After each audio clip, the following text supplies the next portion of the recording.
Zach with Wingard Wearables. You're a special person because you're one of 12 people that's going to watch this video all the way through. So let's get at it. So this week we're still out of stock on Tomahawks. We have two really bad cats.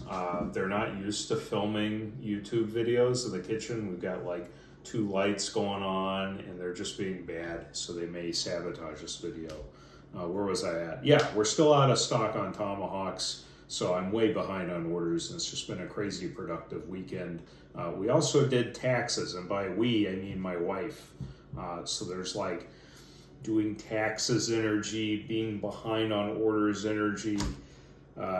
It's something. You know, the probability of me having sex tonight's kind of low.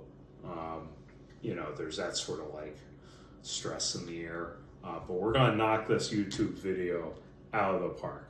All right. And so today's topic is all about me, the younger me, and what led to Wingard Wearables, you know, back ripper Tomahawks and that sort of thing. When I was a child, I was an annoying little child. I loved dinosaurs. I would, you know, subject my poor aunts and uncles and parents and siblings to just hours-long discussions about dinosaurs, more like a monologue. You know, I knew all their names and stuff. I was also obsessed with critters. You know, I'd turn logs over and look to see what was under them. We had like, you know, pet turtles we would catch, you know, from Mother Gaia and keep them captive for our amusement. We cared for them and stuff, but you know, all kinds of critters. And I had every kind of nature book you could imagine. As a naive child that didn't understand world economy, I thought I would grow up to be a herpetologist. Turns out they make like no money, you know, so it's like a terrible career. No offense to herpetologists out here, but I didn't know any better. I was just obsessed with reptiles and creepy crawlies and stuff. And so that was going on, you know, this dinosaur obsession, creature obsession, animal obsession. I also had a weapon obsession, like kind of an unhealthy one.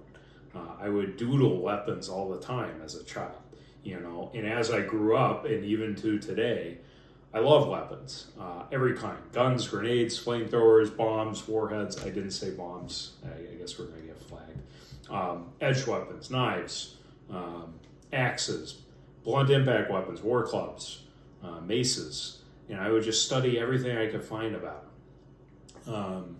And so, you know, Wingard Wearables kind of provides an outlet for that kind of creative energy. I also like doodling a lot as a kid too. And so all those things, a lifelong obsession with animals and, you know, doodling and the lifelong obsession with weapons all help in our design process, you know. So these are prototype Tomahawks that are ugly.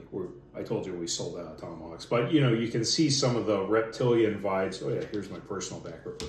You know, sort of reptilian vibes that you get off of this, like a velociraptor claw, and the foul branding is kind of like the scales of a snake. This is a prototype from a discontinued product line. You can see that water bird motif. My grandmother Shirley is huge into bird watching, so I was always, you know, influenced by just keeping my eyes out, interest in birds. And you know, our Empress Tomahawk's got some sharp-like vibes. So all those influences come together. I'm not a slave to my words. We're kind of a new company. We've been at it for what, 3 years?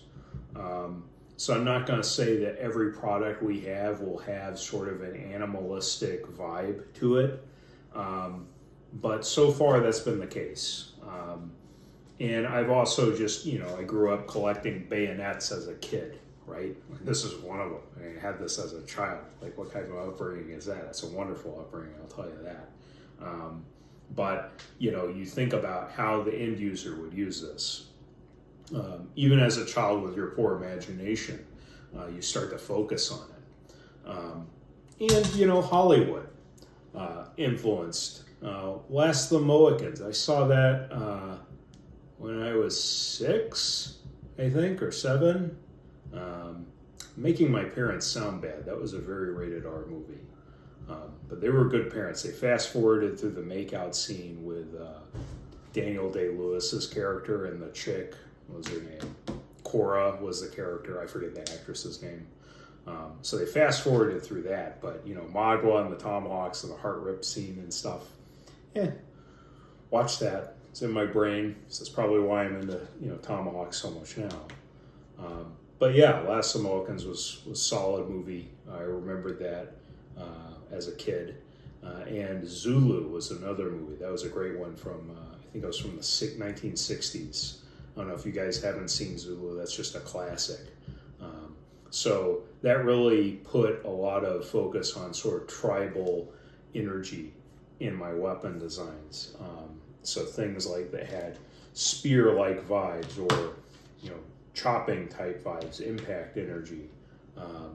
So those are in our designs. I'm trying to think of anything else that's really relevant. Those sound kind of silly, you know, the influences of, you know, dinosaurs and creepy crawlies and movies. But they all impact you as a kid, and they impact you to today. And I think a lot of our customers have had similar experiences. I think it's a common experience to see a snake or a lizard and it draws your interest. And that's programmed in your brain to recognize that kind of thing. And I think that comes out, like when you have natural elements in your design, you know, shark-like vibes, that sort of thing. It's going to come in and tap into the consumer's mind. And we do want our weapons to not just look like some mass-produced synthetic thing, no offense to this company. We want our weapons to have soul to them, to have character. We want them to be your sidearm, for you to be proud to use it. And there is aesthetics to it that help. It's got to look good in addition to functioning as a potent weapon and as a useful utility tool.